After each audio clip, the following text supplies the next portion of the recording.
जो विषयों में अल्पकाल विषयानंद का सुख और कुछ देर तक वाणी जाल के ध्यान जनित ब्रह्मानंदिक सुख, भास जनित सुख, ये दोनों सुख वृत्ति संबंधी नाशमान और अज्ञान संबंधी हैं। इन दोनों से मैं विलग हूँ, जानक हूँ, परीक्षक हूँ, पारक हूँ और स्वच्छ हूँ। ये बात न समझना ही अज्ञान है। तो इस अज्ञान का त्याग कर जीव का स्वरूप ही कारण कार्य रहित और पंच विषय वासनाओं से पृथक साक्षी ज्ञान स्वरूप जान मात्र मुक्त रूप है। भोगत विषय सो भोग, क्रिया आसक्ति फिर भोग, असह दुख लक्ष नहीं तजत सो आसक्ति रोग। जो पांचों विषयों को सुख मान कर भोगता है वही क्रिया है, भोग क्रिया है, और उसको बार बार भोगना यही आसक्ति है।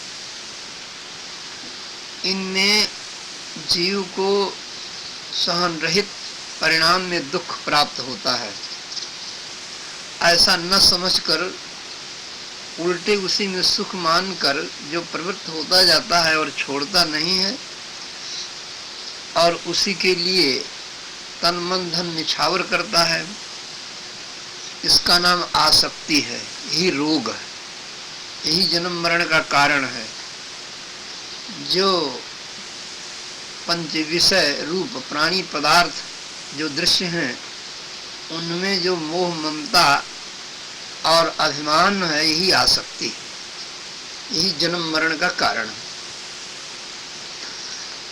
आसक्ति का यही रूप रेखा है कि जिसमें विवेक विचार करके त्याग न कर सके और उसी में बहता चला जाए और रोया भी करे, दुखी भी हुआ करे, उसी में सुख भी माना करे।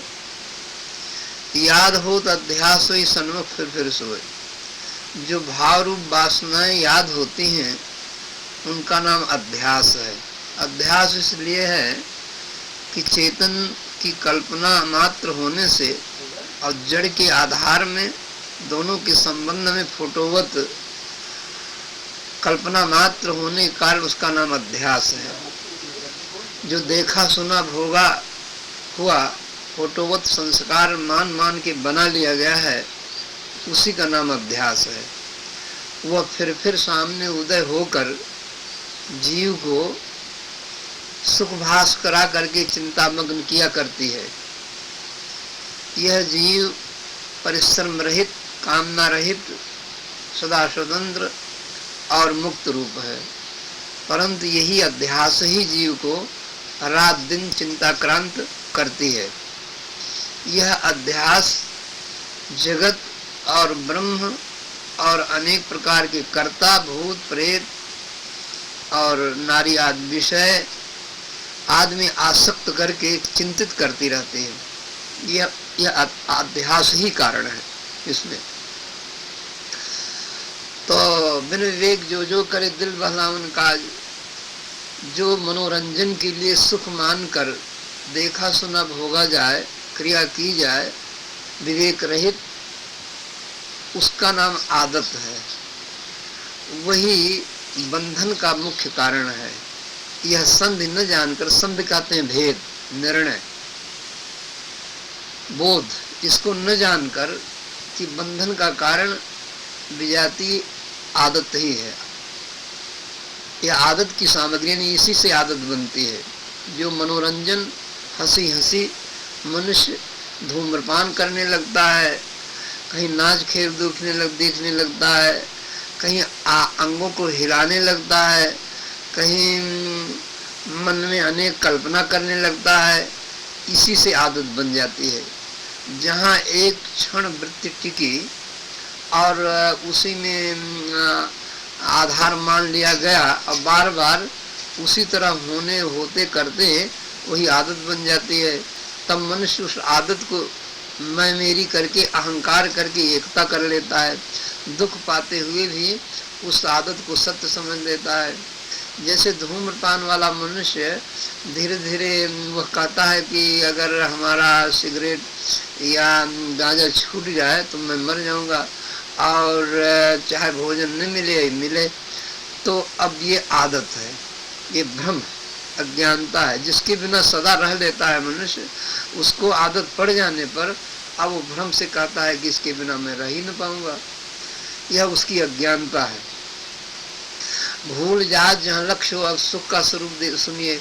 भूल जात जहाँ लक्ष्य हो तद्गत हो निवास, दुख झूला विश्राम लह गुण मानंदी भास।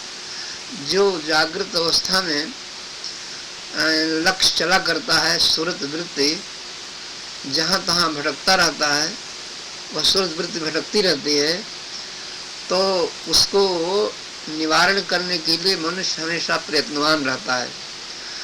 तो कहाँ प्रयत्नवान रहता है? जहाँ से वह वृत्ति दौड़ती है वहीं फिर सुरत लगाता है। कहीं थक कर, कहीं सुख मान कर, तो जहाँ पर वृत्तियों में तदाकार बन के अब उसी में विश्राम मान कर स्थित हो जाता है, तो क्षणिक वृत्ति स्थित में सुख का आभास मान लेना ही सुखाभ्यास है। और यह सुख ही मनुष्य को समस्त दुख का कारण बनते हैं। अल्पथीर वृत्ति विषय सुख, परिणाम तासु सदा लहे दुख। जो नशेबाजी में, अभोग विषयों में अल्प देर तक वृत्ति स्थिर हो जाती है, उसका कारण परिश्रम, उसका कारण है विषय भोगों में बाहुल्यता न प्राप्त होना या प्राप्त होना थक जाना और विरोध पड़ जाना किसी प्रकार से। आगे न बढ़ पाने से जो वृत्ति रुक जाती है, सो ऐसी जाती है, तो वो भूल जाने का ही सुख और अपने मानंदी की निवृत्ति का ही सुख है, लेकिन वह परवस्था से होने के कारण पुनः हुआ जब शक्ति जगेगी तो फिर उसी भास में दौड़ेगा, क्योंकि उसकी आशा है, मानना है, उसकी ग्रंथि है, उसकी निश्चयता है। जब तक भ्रांत की निश्चयता न छूटे तब तक मनुष्य स्थिर होते हुए भी अनस्थिर है, क्योंकि वह वासनाएं विवेक पूर्वक नहीं छूटी हैं। वह कारणवश न पाने से, न उसमें सधने से, और कारणवश वो रुक गई हैं। जहां उसका शक्ति या कारण संयोग सब मिला, हाँ फिर वे प्रफुल्लित हो उठेंगी। इसलिए ये जो पंच विषयों के भोग कर सुख की मानंदी है वो कल्पना है, और उससे और वृत्ति बढ़ती जाती है, मनुष्य की दुख का भास बढ़ता जाता है। कहते हैं कि सर्व दुखन को मूल है जगत रूप सो नृत्य, क्योंकि वह सुख से निकला हुआ परिश्रम और भोग क्रिया और सबका संबंध, राग और द्वेष, यही दुख का कारण है। ये जो जगत रूपी नाच दिखाई दे रहा है नर नारियों का, श्रृंगार और विषय भोग, वही दुख है। और इसी को भ्रम के बस अज्ञानी मनुष्य ने सुख मान रखा है, और सुख मान ही कर पांचों विषयों का गुलाम हो रहा है। भृत्य का अर्थ हो तो गुलाम, गुलामी कर रहा है मनुष्य। कोई शब्द रूप रस गंध पांचों विषय के गुलामी के लिए तरह तरह की गुलामी मनुष्य को स्वीकार है। ये जीव के मुख्य बंधनों का कथन किया गया। एक भोग पदार्थों को इकट्ठा करना और उसमें ललचाते रहना, यह भोग है। एक उसमें तदाकार होना, क्रिया करना, प्रवृत्त करना, नाच खेल कूद देखना। और तीसरी आसक्ति, चौथा सुख निश्चय, पांचवा अध्यास, छठा आदत, सातवां अज्ञान। ये सात जो क्रियाएं हैं, निश्चयता है, यही मनुष्य को त्रास यानी पीड़ा, जन्म मरण का कारण बनती रहती हैं। इनको परख के छोड़ देना चाहिए। अब छोड़ने का उपाय बताते हैं। ये तो अनाद काल से और वर्तमान में कुसंग और शरीर और मानसिक बहिर तरफ खिंचाव होने के कारण ये सब सातों चीजें सहज ही मनुष्य को प्राप्त हैं और उधर ही जीवन मरण मनुष्य का हो रहा है, आवागमन हो रहा है, दुख हो रहा है, संताप हो रहा है। अब इससे निकलने की युक्ति बताते हैं और उस पर ध्यान दीजिए। प्रसंग 9, अपना बोध का प्रसंग 9, और इसमें यह बात बताई जाएगी कि यह जीव और इन सातों अज्ञानों से वासनाओं से जीव पृथक है और शुद्ध है, चैतन्य है, ज्ञान मात्र है। अपना बोध प्राप्त करके अपने ही में शांति की वृत्ति लाए और एक रस रख सके तो वह जीवन मुक्त हो जाएगा, इसमें संदेह नहीं। इस पर युक्ति कथन करते हैं। पारवासना जीव शुद्ध स्वरूप सुहाव, यही ते मोहन बन सके बिना भूल ब्रह्म थाप। जीव वासनाओं से पार है,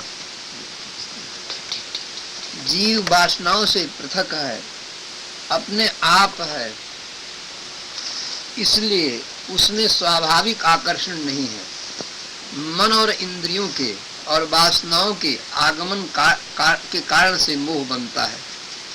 भूल और भ्रम से मोह की उत्पत्ति है। यदि निस्वरूप का भूल निकाल दिया जाए और भ्रांति छोड़ दी जाए तो मोह का कोई कारण नहीं, मोह की कोई भूमिका नहीं। जीव तो दृष्टा है ही, दृष्टा होने के कारण शुद्ध है, चेतन है। अगली साखी से और स्पष्ट करते हैं। सुख माने भिन्न मोह नहीं, कर्मानंदी आप दृष्टा ते को रात सोईम करत जुई को जाप। यह मोह अकारण नहीं होता, स्वाभाविक नहीं होता। वस्तुओं के सामने पड़ने से, इंद्रिय गोचर वस्तुओं के सामने पड़ने से सुख मानंदी करने वाला जीव सुख मानता है, ठहराता है, और मानंदी करने वाला अपना चेतन ही है। जो मानंदी मंतव्य रखता है वह दृष्टा है, देखने वाला है। जो मानता है वही उसको देखता है, क्योंकि जो रात दिन सुखाध्यास का जाप करता है, ध्यान करता है और उधर आकर्षण होता है, वह दृष्टा ही होकर केवल उस दृष्टा को इंद्रियोपाद से भ्रांत होने के कारण उसमें मिलजुल के स्वीकार कर लिया है। इसलिए उस सृष्टि उसकी मानसिक चल रही है। जब वो दृष्टा अपने ठीक से अपने को दृष्टा देखने वाला समझ ले और भिन्न समझ ले और अपने आप से तृप्ति जान ले तो उनमें सत्ता न दे, दृश्यमानंदियों में, और अपने तरफ सुरत वृत्त लक्ष्य द्वारा अपने आप में शांत हो जाए तो वह मुक्त हो जाए, सुखाध्यास उसका छूट जाए। यह नियम है कि दृष्टा दृश्य न सके लहिमानंदी हो जाए, लगते राय उतरत सुई मानंदी सोजन। देखने वाला सामने दिखाई नहीं देता, केवल मानंदी का मान्यता का बोझ लाद कर उसी में भटकता रहता है।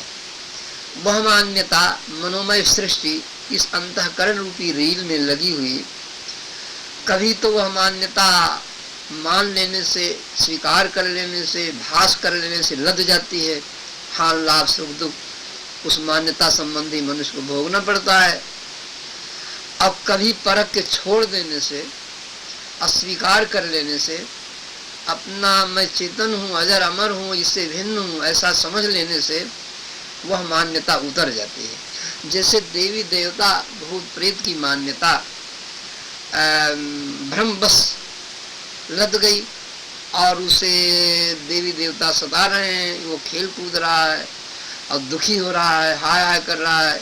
इतने में कोई पारखी संत आए और बताया कि अगर ये देवी देवता सत्य होते तो खसी भेड़ा मांगना काटना न पड़ता, और उसे ले लेते, खा लेते, पी लेते, और उनके पुजारी उस देवता को बस में करके और सारा धन और सारा राष्ट्रपति हो जाते और फौज के मालिक हो जाते और उन्हें दुख न होता। लेकिन न तो पुजारी में कोई शक्ति है, न उनके देवताओं में कोई शक्ति है। तो इस प्रकार समझ लेने पर वह देवी देवता भूत प्रेत की मान्यता उतर गई और वह अब नहीं सताते हैं, नहीं दुख देते हैं। और जो अज्ञानी प्राणी हैं मान लेते हैं, उनको वह मान्यता क्रोध भभकने के समान तदाकार करती है और भ्रमाती रहती है। मान्यता जो मान्यता सोच कहते हैं सामने समझ में आ जाएगी कि मिथ्या है, वह मान्यता छूट जाएगी। जैसे सुख के लिए कोई स्त्री की इच्छा किया है और समझ में आ गया कि सुख कल्पित है और बिना भोग ही के हम सुबह और शांत है, तो वह मानंदी स्त्री करने की और भोग करने की वह उतर गई और मनुष्य का जीव हल्का और सुखी स्वच्छंद और स्वतंत्र हो गया। तो पारख पाने से सारी मानंदियां दूर हो जाती हैं और मनुष्य मोक्ष हो जाता है। भास मात्र कल्पित सोई घड़ी कूप संचार। ये सारी मानंदियां कैसी हैं कि भ्रम मात्र है। मृग तृष्णा जल के समान सिर्फ कल्पित होती हैं, दिखाई देती हैं, भास होती हैं सामने लक्ष्य के। और वह कल्पित वासनाएं घड़ी के कूकने के समान अपनी सत्ता के द्वारा घटाने से, उसके विरोधी बात सोचने समझने से वो घट जाती है और उसमें भ्रम भ्रांत और उसका कुसंग कुवासना बढ़ाने से बढ़ जाती है। जैसा मनुष्य पुरुषार्थ का पालन करे, जैसा परिश्रम करे, जैसा साधन और न साधन करे, उसी प्रकार से वासनाएं बढ़ जाती हैं और घट जाती हैं। जो तो पांचों विषयों की सुखासक्ति में बाहर का असंयम किया और कुसंग किया और उसी में सुख मानकर दौड़ते गया, तो वो देखने सुनने भोगने की वासना बढ़ जाएगी। और जो तो सत्संग किया, एकांत में रहा और मन से और तन से उधर स्वीकार न किया, तो वे वासनाएं घट जाएंगी, नष्ट हो जाएंगी। जैसे कोई तंबाकू या गांजा या सिगरेट बीड़ी पीता है तो उस संबंधी से और उसकी मान्यता से, भीतर से मान्यता छोड़े और उसके संगी साथी जो उसमें प्रेरक हैं उनका साथ छोड़े और उधर ध्यान न दे, तो उसकी आसक्ति छूट जाती है और मनुष्य उससे मोक्ष हो जाता है। इसी प्रकार सब बातों में समझो। काम क्रोध या लोभ तसय सुख मान बिगड़ ले, सब दुख बरवसताए में साथ नहीं ते। काम भावना, क्रोध भावना, लोभ भावना ये स्वाभाविक नहीं है। यह आसक्ति और सुख मान लेने के कारण है। सब दुख इसी में मनुष्य भोगता है और अज्ञान के कारण फिर उसे पुष्टिकरण करता है। दुख तो अनंत पाता है लेकिन बिना सत्संग, बिना बोध के त्याग नहीं पाता है। यह इसकी भूल है। यह प्रकरण इसलिए कहा गया कि जब हम वासनाओं और क्रियाओं और शरीरों से पृथक हैं, तो जो आसक्ति बन गई है उसको मैं मिटाने में सामर्थ हो सकता हूँ। यदि समझूं बूझूं और अपने स्वरूप बोध भाव को धारण करूं, तो कौन ऐसी वासना है जो त्याग कर मैं कल्याण न कर सकूं। सभी वासनाएं हमसे अलग हैं और मैं पृथक हूँ, जानक हूँ, साक्षी हूँ। इसलिए सारी वासनाओं का छेदन सद्गुण और शुभाचार से कर देना चाहिए और सद्गुण और सदाचार शुभाचार का अभिमान न लेकर अपने स्वरूप में स्वबस और शांत रहना चाहिए। इस प्रकार जीवन मुक्ति प्राप्त हो जाती है। अब अगले 10वें प्रसंग में मुक्त की सामग्रियां अर्थात मुक्ति का रहस्य और स्थिति वर्णन किया जा रहा है। मुक्त इच्छुक को चाहिए कि सब काम छोड़ सत्संग में मन जोड़। इस समय का उपदेश अलौकिक और कल्याणकारक समझकर स्वतंत्र और साम्राज्य अपना समझकर इसको ध्यान पूर्वक सुने और गुने और मनन करे और उसी स्वरूप बोध में, पारक बोध में सारी वासना को हटाकर स्थिरता प्राप्त करे। यही स्थिति मार्ग है, यही कल्याण मार्ग है। तो अब इस अपना बोध का जो 10वां प्रसंग है यहाँ से आरंभ हो रहा है। सावधान होकर सुने। हानि लाभ दुख सुख नहीं मिलन बिछौन चा, सुधा दृशा निद्रा नहीं गटबड़ पार सदा, जन्म मरण बचपन तरुण वृद्धापन सब दे, नारी पुरुष खानि तन मान मान दुख, काम क्रोध मद लोभ गत शोक मोह भय पार, दावान ममता नहीं सब उद्यम संसार। ये 3 साखियां अपने से पृथक मनोमय और पदार्थ को अलग करके निषेध करके जो अपना सबका जानक है उसको उस मिथ्या जालों से निकाला गया है और सत्य रूप में, सत्य बोध में स्थिति बताई गई है। यहाँ यह दिखाया गया है कि जो हान में व्याकुल हो रहे हो तो तुम्हारी हान होती नहीं है, तुम तो सदा अखंड हो, हान के जानने वाले हो। ये जो लाभ तुमने मानकर अहंकार किया है कि ये रुपए पैसे धन दौलत गरीबी अमीरी सुख मान अपमान, ये भी लाभ हान कुछ नहीं है। और दुख सुख की जो वृत्ति है वह भी देहोपाधिक है, बाहर की है। मिलना बिछुड़ना भी यह शरीर संबंधी मानसिक और समय के अनुसार है, कोई मिल गया कोई बिछुड़ गया। ये जो चाहनाएं हैं वह भी इंद्रियोपाद से हैं। ये जो भूख है, प्यास है, निद्रा है और जो घटाव बढ़ाव है, इससे तुम्हारा स्वरूप अलग है, ज्ञाता है। क्योंकि वह भूख और प्यास और निद्रा सबको जानता है, सबसे न्यारा रहता है। ड्राइवर मोटर के तेल की कमी को और पुरोती को सब जानता है और भिन्न रहता है मोटर से। जन्म होना, मरण होना, बचपन होना, जवान होना, वृद्धापन होना, ये सब देह के धर्म है। जीव में ये सब नहीं है। स्त्री पुरुषों का चिन्ह चक्र और जो कुछ रूपरेखा है और 4 खानियों के जो शरीर की आकृति है, प्राकृति है, जो कुछ शरीरोपाध का स्वभाव है, वो कैसे है कि मान दुखी है। बारंबार भ्रम करके मानंदी बना बनाकर सत्ता देकर वह शरीरोपाधिक जीव ने पृथक पृथक स्वभाव बना रखा है खानियों का। और शरीरों का आधार रजवीर के संबंध में जैसा जहाँ कहीं खानी है उस प्रकार के कुत्ता, गधा, शुकर, कुकर, मोर, तिलोरियां, पशु पक्षी आदि देहों की जो भिन्नता है वह जीव में नहीं है। यहाँ तक यह जीव काम जो स्त्री आदि का झलक और भोग की जो झलक है, भास है, नर नारियों का दंपति आनंद और उसका विरह में जो दुख होता है, वह कामुक विरह भावना भी जीव का स्वरूप नहीं है, उससे वह भिन्न है। क्योंकि वो भावना आती है और चली जाती है और जीव सदा रहता है। क्रोध भी सदा बना नहीं रहता है, जीव तो सदा रहता है। और क्रोध क्षण में आया, क्षण में चला गया। और अहंकार भी जीव का स्वरूप नहीं है, क्योंकि अहंकार कारण के बस कोई बड़ाई कर दिया, कोई चीज आ गई और देखा, अब मान लिया कि हाँ मैं इससे बड़ा हूँ, अहंकार आ गया। तो अहंकार भी क्षणिक है और इंद्रियोपाद से है।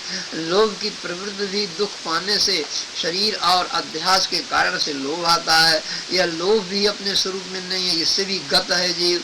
गत का मतलब इससे परे है। गत का मतलब ये सब चीजें नहीं है जीव में। शोक, चिंताएं और मोह, आकर्षण और भय, कंपन, ये सब बातें जीव में नहीं है, जीव इनसे परे है। क्योंकि सुषुप्त अवस्था में या मनोवृत्ति की शांति यानी वृत्ति पार समाधि आदि की अवस्था में या मन इंद्रिय की विजेता होकर सुबह ठहरने में ये सब चीजें जागृत ही में नहीं रहती हैं। दावा अग्नि के समान प्रबल दुख देने वाली जो मैं मेरी की ममता है, मोह है, आसक्ति, वह भी जीव में नहीं है। ये सारा उत्पाद, उद्मज कहते हैं उत्पाद को, और ये सारा संसार ममता में स्थित जीव नहीं है। जीव सबसे परे, सबका जनक, ज्ञान स्वरूप, पारक रूप और मुक्त स्वरूप, सब दुख रहित स्वयं पद है, गुरु पद है। और गुरु पद का ही अर्थ होता है जिस पद से बढ़कर और कोई गरुआ न हो, वो पद है, ये गुरु पद है। ब्रह्म से तो जगत और अनिर्वचनीय संसार फिर होता है, और ईश्वर में जो माया है वो फिर जगत रचती है, और जो पंचभौतिक कहे जाते हैं उनके परमाणु से फिर संसार रचा जाता है। लेकिन स्वरूप ज्ञान हो जाने पर और सबसे भिन्न स्वरूप समझकर अपने स्वरूप में स्थित हो जाने पर फिर संसार जन्म मरण आवागमन शरीर आदि में सत्ता न देने से फिर ये शरीर रूपी संसार नहीं होता है। तो इसलिए ये जो विवेक है जड़ चेतन का और मनोमय सृष्टि से जीव भिन्न है, इसका जो विवेक है यह परम श्रेष्ठ साधन है। और सबसे बड़ा यह वाक्य है, मंत्र है, और यही शास्त्र और वेद है, वेद का सार है। तो निर्णय सकल पुराण वेद कर, कहें तात जानहि कोविद नर। सारे सदग्रंथों का सार यहाँ पर बताया गया कि सब विकारों से रहित तुम्हारा गुरुपद है, चैतन्य पद है। अब प्रश्न यह होता है कि जीव और देह का ऐसा जो निर्दोष और निर्विकार जीव है, उसका इस शरीर से क्या संबंध है? तो उसका उत्तर यह है कि अभ्यास संबंध है। अभ्यास कहते किसे हैं? जो देख सुन भोग कर इंद्रियों द्वारा क्रिया किया गया है, अब वही मन में जो फोटोवत चित्र उतर गया है, चित्र मन भाव, तो वही अभ्यास है। वह शब्द रटने के समान जो याद आता रहता है, स्मृति आती रहती है, वही मन और मानंदी का तरंग है। प्रातः उठकर इच्छा ही तो सामने होती है, सोते समय भी इच्छा रहती है, और इच्छा में लीन कर प्राण जब चलते हैं तो भी अहंकार का संबंध बना रहता है, क्योंकि उस मनुष्य का नाम लेकर जोर से जगाने पर और संबंधी जीव को, शरीर से संबंधी जीव को पहले नस नाड़ियों के तंतुओं में शब्द आवाज जाती है, फिर हृदय में, फिर जीव के संबंध में, और जीव की उसमें जागृति हो जाती है। तो इस प्रकार शरीर के संबंध में समस्त मन और मानंदियों को देख सुन भोग कर जीव लिए रहता है, धारण किए रहता है अहंकार संबंध में। नहीं प्रयोजन काहु से बिना देह प्रारब्धे, सुख आशा दुख लत लिए सो नहीं अवधि। एक दोहा में जड़ और चेतन, इंद्रिय और जीव का संबंध बताया गया। इसका मुख्य प्रमाण यह है कि स्मरण यदि निरारे नष्ट हो जाए तो शरीर में जीव का रहना नहीं रहे, वो निकल जाएगा। शरीर और जीव का जो संबंध है वह स्मृति और अहंकार और इच्छा शक्ति बने रहने से। इच्छा शक्ति का आधार प्राण और शरीर की सुयोग्यता है, गठन है। शरीर की सुयोग्यता और प्राण की विलीनता हो जाने पर सूक्ष्म देह युक्त जीव निकल जाता है, यह अनुभव है। इसलिए ये जो याद होता है प्राण सहित और शरीर की सुयोग्यता सहित, वही जीव का संबंध है। यानी मनोमय सहित, भूल भ्रम सहित जीव का देह से मनोमय सहित संयोग संबंध है। नहीं प्रयोजन काहु से बिना देह प्रारब्धे, सुख आशा दुख लत लिए सो नहीं अवधि। इस दोहा में यह सूक्ष्म बात बताई जा रही है कि जीव का संसार और शरीर और वासनाओं से कोई आवश्यकता नहीं है। जीव आवश्यकताओं से परे पूर्ण है। पूर्ण का अर्थ अखंड और तृप्त है, व्यापक का अर्थ नहीं है। व्यापक तो कोई चीज है ही नहीं, क्योंकि जड़ चेतन दोनों अपनी अपनी जगह में शक्तिवान है। अगर कोई चीज ठोस रूप से व्यापक हो तो दो चीज रह ही नहीं सके, कहाँ रहे? पृथ्वी कहाँ रहे, जल कहाँ रहे, उसके परमाणु आग वायु परमाणु कहाँ रहे, जीव कहाँ रहे? क्योंकि एक ही चीज सब चीज घस जाए, ठस जाए। इसलिए जड़ और चेतन, जड़ के अनंत परमाणु और जीव के अनंत ज्ञान स्वरूप जीव, तो ये दोनों अनाद काल से पृथक पृथक चले ही आ रहे हैं। तो इसलिए पूर्ण का अर्थ व्यापक नहीं कर रहा हूँ, पूर्ण का अर्थ अखंड, तृप्त और जो का त्यों अपना स्वरूप जानक ज्ञानक, ये बताने का तात्पर्य है। तो जीव पूर्ण है, उसका किसी से आवश्यकता नहीं है।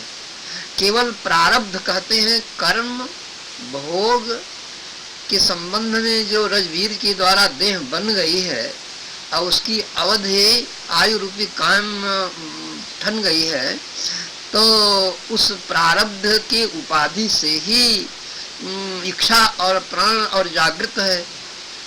तो उस प्रारब्ध के संबंध ही में सबका प्रयोजन लगता है, आवश्यकता लगती है। और इसी प्रारब्ध शरीर के संबंध में मनुष्य सुख आशा करता है और दुख रूपी अनेक प्रकार के पांचों विषयों का व्यसन ग्रहण कर लिया है।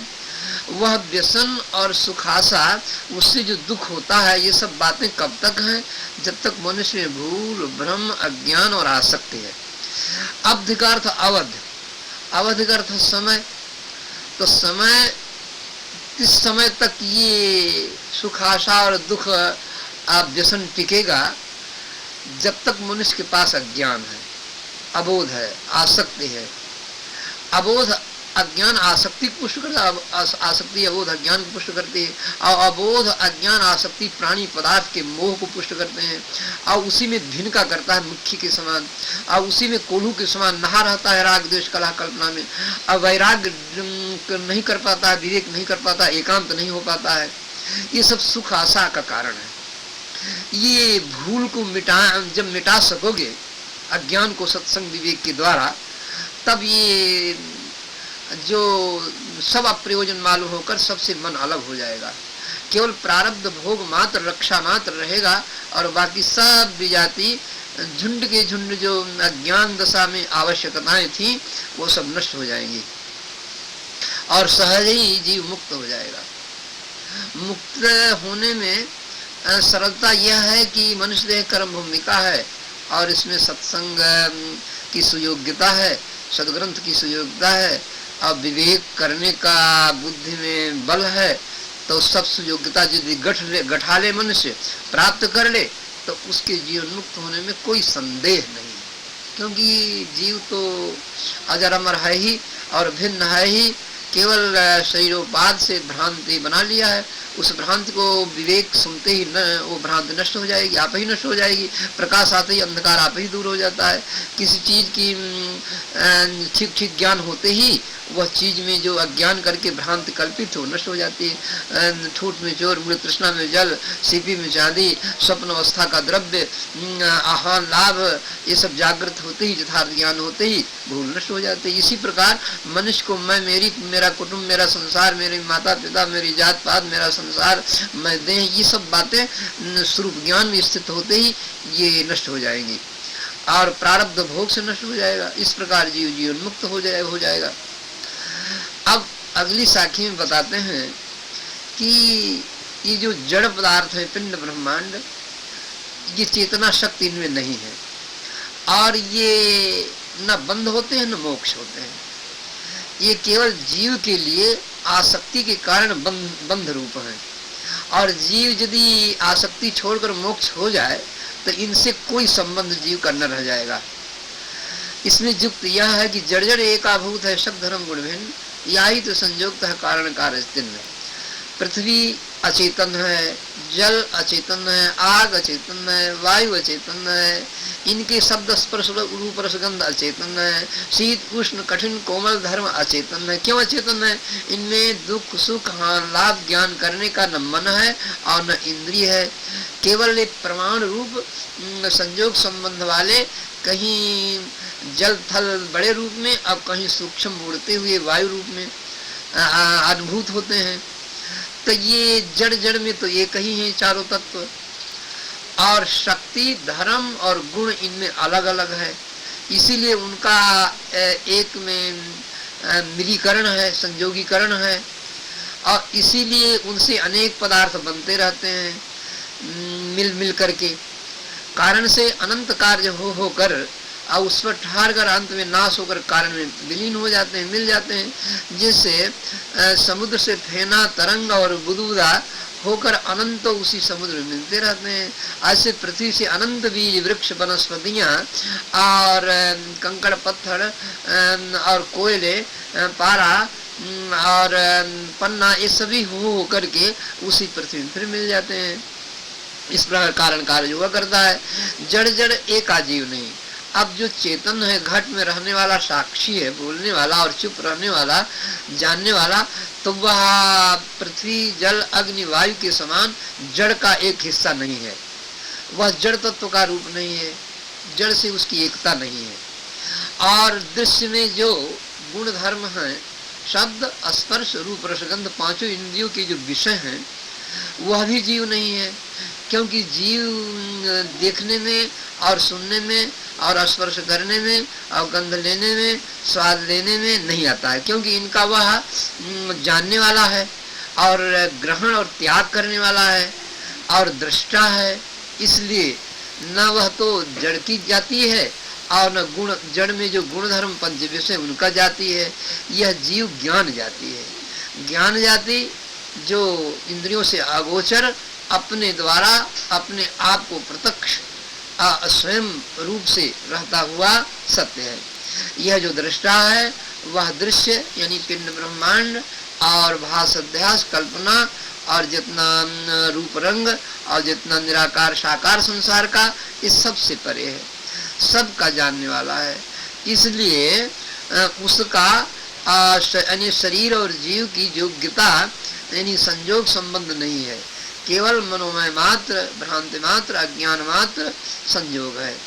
और अज्ञान मात्र संयोग कर लेने से वही उसका एक बंधन और घेरा अब प्रारब्ध रूप बन गया। तो अब इस बात को फिर प्रत्यक्ष करते हैं कि सो तो स्वयं प्रत्यक्ष है, निकट वस्तु नहीं संग, कोस हजारन की खड़क जाए अस्मरण हंग। जिसका अस्मृति है, अध्यास है, अहंकार है, उसी से संबंध होता है। इस बात की स्वयं प्रत्यक्षता सबको है कि पास में रहे हुए शत्रु का हान नहीं खटकता है और दूर रहे हुए मित्र और सगे संबंधी का हान खटकता है, चाहे 1000 कोस पर हो। और उसकी मृत्यु या उसकी बीमारी सुनकर श्रवण करते ही अहंकार में ठोकर लगने से हाय हाय मनुष्य करने लगता है, रोने लगता है। और पास ही में यदि कोई मनुष्य सोता हो, बैठा हो और उसे सर्प काट खाए, मर जाए और उससे कोई संबंध अपना अहंकार और सुख मानना न हो, तो कोई दुख न होगा। वो कहेगा अरे सब मरते जीते हैं ही, ऐसे ऐसे तो लाखों सब मनुष्य मरते रहते हैं, उससे हमसे क्या मतलब। और यदि उस शत्रु का लाभ हो जाए कुछ और वह सुख संपन्न हो जाए, तो अपने को हंसी खुशी भी न होगी जो उसमें सुख मान्यता नहीं रखा है। तो इस प्रकार हजारों कोष का मानंदी युक्त निकट संबंध है, और निकट का संबंध मानंदी और सुख न रहने के कारण कोई संबंध नहीं है। तो इस सिद्धांत और विवेक से जीव का देह से संबंध अहंकार और अध्यास ही करके शरीर बना, और अहंकार ही अध्यास करके इसका पालन और पोषण, और अहंकार ही अध्यास करके इसका संबंध बराबर चल रहा है। तो अब रह गया पारक बोध होने पर इसको नम्रता और विवेक द्वारा और परवस्था को देखते हुए इसके आसक्ति रहित, अध्यास रहित होकर पथिकवत या पहुनावत या कहीं मेला ठेला में जाकर निकलनेवत ऐसा क्षणिक संबंध समझकर अपने को पृथक और चैतन्य रूप समझकर यदि अहंकार और आसक्ति न लिया जाए तो जीवन मुक्त की प्राप्ति हो सकती है। युक्ति, प्रमाण और प्रत्यक्ष अनुभव है मनुष्य को कि कोई किसी के यहाँ पहुंचना जाता है और वह घर में रहता है और खाता पीता है, मगर उस घर भर का हाल लाभ सुख दुख उसको नहीं सताता है। जो मालिक होता है, जो उसका अहंकारी होता है, उसी को सताता है। इस प्रकार अहंकार मात्र ही संबंध है। अब अगले पद से यह बताया जा रहा है कि जीव ही निराधार है, निसंग है, और जीव ही कैवल्य और मोक्ष पद है। वह चाहे जहाँ शरीर छूट जाए और अध्यास न हो तो उसके लिए कोई चीज बाधक नहीं रहेगा उसके मुक्ति और अचलता में। यह बात युक्ति पूर्वक बताई जाती है। लोग कहते हैं मुक्त होकर जीव कहाँ रहेगा, और जहाँ रहेगा वहाँ पृथ्वी जल अग्नि वायु उसको कुचलेंगे, शास्त्र और शस्त्र तीर तलवार और थूक खखार और मलमूत्र उसके ऊपर आवरण करेंगे, तो ये गलत बात है। जीव निराधार चीज है और वह असंग चीज है, जबकि पृथ्वी समुद्र सहित यह भूगोल पिंड आकाश में निराधार अपने शक्ति के आधार ही नृत्य कर रही है, भ्रमण कर रही है, और सूर्य भी अपने शक्ति और गुण के आधार पर टिका हुआ है, और वायु भी अपने गुण धर्म के आधार पर, शक्ति के आधार पर पोल में स्थित है, और जल और पृथ्वी दोनों सभी अपने अपने कारण जो हैं, अपना अपना कारण अपने अनादि शक्ति के आधार पर गुरुत्वाकर्षण से सब अपनी अपनी जगह में टिके हुए क्रियाशील हैं, और एक किसी को बोझा नहीं देते हैं। तो जो कारण कार्य से पार है, दूर है, जनैया है, ज्ञाता है, तो मुक्त होने पर वो किसी को बोझा क्यों देने लगा? वो तो प्रकाश से भी सूक्ष्म है। जैसे प्रकाश ढकेलने से, थूकने से, मारने से, काटने से उसका किसी से संबंध नहीं होता है और प्रकाश का प्रकाश ही रहता है, इसी प्रकार जीव तो चेतन है, भास नहीं है, वो तो भाषिक पदार्थ है, मन इंद्रिय से गम्य नहीं है और केवल जानक है। तो उसके विषय में कैसे कहा जा सकता है कि वह किसी से छिदेगा, पिटेगा और सूखेगा, बहेगा, संबंध करेगा? ये गलत बात है, मिथ्या बात है। जीव अभी असंग है, अक्रिय है, अचल है, पदार्थ सत्य है, और शरीर छूटने पर तो स्वाभाविक अचल, अक्रिय और शांत रह जाएगा। श्री काशी साहब ने कहा है कि देह तज जीव मुक्त रहा, चेतन देश ठिकान, पारक गुण चेतन गुणी, एक स्वरूप आन। जीव प्रारब्धांत क्षयांतर में, प्रारब्ध क्षयांतर में जब मुक्त हो जाता है, विदेह मुक्त, तो अपने पारक द्रव्य में चेतन गुणी सहित समान भाव से सदा के लिए जन्म मरण रहित और स्थूल सूक्ष्म में सत्ता देने रहित, भास अध्यास अनुमान कल्पना रहित, जगत के साक्ष्य ज्ञान रहित, वह अपने आप में शुद्ध ज्ञान स्वरूप तरंग रहित, संबंध रहित, केवल अपने सहित, अपने युक्त, अपने आप में सदा के लिए मुक्त हो जाता है, बंधन रहित हो जाता है, शांत हो जाता है, सत्य देश में हो जाता है। यही मुक्ति का स्वरूप है। इसीलिए मनुष्य को जीवन मुक्ति का पुरुषार्थ करना चाहिए, जिससे वह प्रारब्ध क्षयांतर में कोई संस्कार न रखकर अपने आप में शांत हो जाए और दुख दरिद्रता रहित हो जाए, दीनता रहित हो जाए। पांचों विषय तन्मात्रा के चलने फिरने, उठने बैठने, खाने पीने, टट्टी जाने, शत्रु मित्र आपन पराया, राग द्वेष, प्रचार अप्रचार, किसी प्रकार की जहाँ चिंता नहीं है, उस विदेह मोक्ष होने के तटस्थ में बारंबार चिंतन करके उस पारखी संत या पारखी विचारमान को शांत होते रहना चाहिए। जीवन रहते ही सबसे उदास निराश अपने द्वारा स्वस्थ और प्रसन्न होकर अपने में शांत रहना चाहिए, सुखी रहना चाहिए, दुख न मानना चाहिए, क्योंकि अपना स्वरूप दुख रहित है और किसी प्रकार का उसमें अभागापन नहीं है, किसी प्रकार की दीनता नहीं है, किसी प्रकार का भिक्षुकता नहीं है। वह सर्व से पार और स्वतंत्र, शांत, सौभाग्य रूप महान पद और सबसे परे और सबका सार अपना आप है। वह न किसी मत पंथ ग्रंथ और न किसी द्वारा बनाया जाए, न बिगाड़ा जाए, न किसी के द्वारा दिया जाए, न लिया जाए। केवल सदगुरु महाप्रसाद से उसका बोध प्राप्त होता है। बोध धारक और बोध देवक दोनों एक पद में रहकर वह शांत हो जाते हैं। हाँ, जब तक शरीर है तब तक वह लेने वाला जो स्वरूप बोध है वह गुरुदेव का महान उपकार मानकर सेवा, भक्ति, आज्ञा पालन और उनके वचनों को स्मरण करके कल्याण करता रहता है और पद एक ही हो जाता है। निराधार हेल से अवचल जीव सदा। इन युक्तियों और कारणों गुण धर्मों से जीव निसंग है और अविचल है। और स्व का मतलब है अपना आप। अपने आप का अर्थ यह होता है कि यह जो शंका होती कि मैं कहाँ हूँ और कैसा हूँ, कितना बड़ा हूँ, मैं कहाँ मिलूंगा, कैसे मिलूंगा, ये सब शंकाओं का समाधान इतना है कि मैं स्वयं हूँ, स्वयं में रहता हूँ, स्वयं सबको जानता हूँ, स्वयं शक्तिमान अपने आप टिका हुआ हूँ, स्वयं में स्वयं हूँ। अब मुझे न देखना है, न सुनना है, न भोगना है, न चलना है, न फिरना है, न अपने स्वरूप बोध के लिए कुछ ग्रहण करना है, केवल प्रारब्ध भोग बिताना है। वह प्रारब्ध भोग प्रारब्ध का ही है और उसी में उसी देह का आदि अंत होगा। और मैं तो आदि अंत रहित, अवसान रहित, मध्याह्न रहित, एक समान सदा शांत और सुबह भूख प्यास आलस निद्रा जमुआई देहोपाध कृत ये सब हमारे में नहीं है।